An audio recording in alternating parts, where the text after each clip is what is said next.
Hello everyone, welcome to GK Today. All the videos of GK Today are absolutely free and available on GK Today's YouTube channel. And if you are looking for interactive quizzes in text and also their solutions, please download GK Today's Academy Android app. We have several free and paid courses in that app. Now this particular series is of 60 videos and in each video we are going to discuss select 15 questions and we shall also do 500 test questions after end of this series. Now let's start with the questions on Indian polity. The first question is, how many presidents of India so far were elected unopposed? Now you have the following options and the correct answer is 2. So apart from N. Sanjeeva Reddy, first president Dr. Rajendra Prasad was elected unopposed for the period of 1950 to 1952, but he faced opposition in further elections. The next question is, the constitutional position of President of India is most closely similar to which of the following? Now you have the following options and the correct answer is option A, that is British monarch. So the constitutional position of Indian President is closely similar to British monarch. Moving ahead with the next question. So what is the maximum life of an ordinance promulgated by President of India? Now you have the following options and the correct answer is option B, that is 7.5 months. Now why? See, according to 123 of the Indian Constitution, it empowers the President to promulgate ordinances, right? And this mechanism has been devised to enable the executive to deal with a situation that may suddenly and immediately arise when the parliament is not in session, either one or both the houses. So as maximum gap between the two sessions of a house can be 6 months, therefore maximum life of an ordinance can be 6 months and 6 weeks, which is roughly around 7.5 months. The next question is, the contingency fund of India has been placed at the disposal of which among the following authorities? Now you have the following options and the correct answer is option B, that is President of India. Why? See, contingency fund of India has been placed at the disposal of President of India. On the other hand, contingency funds of state governments are at the disposal of governor of the state. The next question is, which of the following presidents of India headed the Indian Society of Labour Economics founded in the year 1957? So you have the following options and the correct answer is option B, that is V.V. Giri. So Indian Society of Labour Economics was founded in the year 1957 by a distinguished group of academicians and public men engaged in promoting the study of labour and industrial relations. So the group was headed by the ex-president of India, Sri V.V. Giri, and comprised of some of the biggest names in academia. The next question is, which of the following method is used for elections of president in India?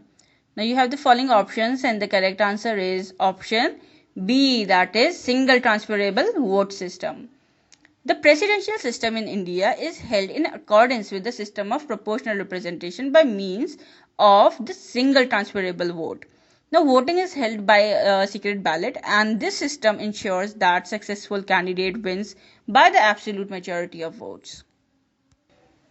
The next question is, which of the following articles of the Constitution of India prescribes eligibility conditions for re-election to the post of the President of India? Now you have the following options and the correct answer is option A, that is Article 57. So the Article 57 of the Indian Constitution prescribes the eligibility for re-election to the post of the President of India, and it provides a person who holds or who has held the office of President shall, subject to other provisions of the Constitution, be eligible for re-election to the office. Now the next question is, from which date the President of India holds office for a term of 5 years? Now you have the following options and the correct answer is option A, that is the date on which he enters upon his office. So according to the Article 56(1) of the Indian Constitution, the President holds office for a term of 5 years from the date on which he enters upon his office.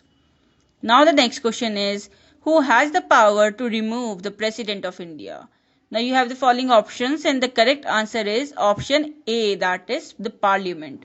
So according to the Article 56(1)(b) of the Constitution of India, the President can be removed from his or her office by the process of impeachment for the violation of the Constitution of India.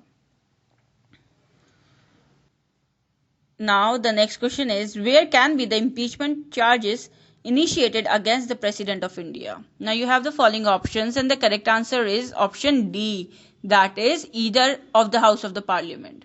So the impeachment charges against the President of India can be initiated by either House of Parliament, whether it can be initiated either in the Lok Sabha or in the Rajya Sabha. And impeachment is a quasi-judicial procedure in the Parliament of India. The next question is, how many days of prior notice is required for the impeachment of the President of India? Now you have the following options and the correct answer is option B, that is 14 days. So the impeachment charges against the President of India can be initiated by either House of Parliament. These charges should be signed by 1/4 members of the House and a 14 days notice should be given to the President. The next question is, in how much time the vacant post of President should be filled? Now you have the following options and the correct answer is option C, that is 6 months.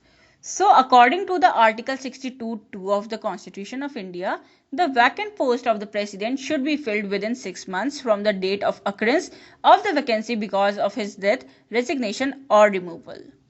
The next question is, who can appoint any member of the Lok Sabha to preside over its proceedings when the offices of both the speakers and the deputy speaker fall vacant? So you have the following options and the correct answer is option B, that is the President. So the President can appoint any member of the Lok Sabha to preside over its proceedings when the offices of both the speaker and the deputy speaker fall vacant. And he is also empowered to appoint any members of the Rajya Sabha to preside over its proceedings when the offices of both the chairman and the deputy chairman fall vacant. Now the next question is, how many members are nominated by the President to Rajya Sabha? So you have the following options and the correct answer is option D, that is 12. So according to the Constitution of India, the President can nominate 12 members of the Rajya Sabha from amongst persons having special knowledge or practical experience in literature, science, art and social service. Now the next question is, on whose advice the President can promulgate or withdraw an ordinance? Now you have the following options and the correct answer is option C, that is Council of Ministers. So the President has the power to withdraw an ordinance at any time. However, this power of ordinance making is not a discretionary power. So he can promulgate or withdraw an ordinance only on the advice of the Council of Ministers, that is headed by the Prime Minister. Thank you so much. So this was all for today's video and we hope that you like our new initiative. So please do provide your feedback in our comment section. And stay tuned for the more upcoming videos. Thank you.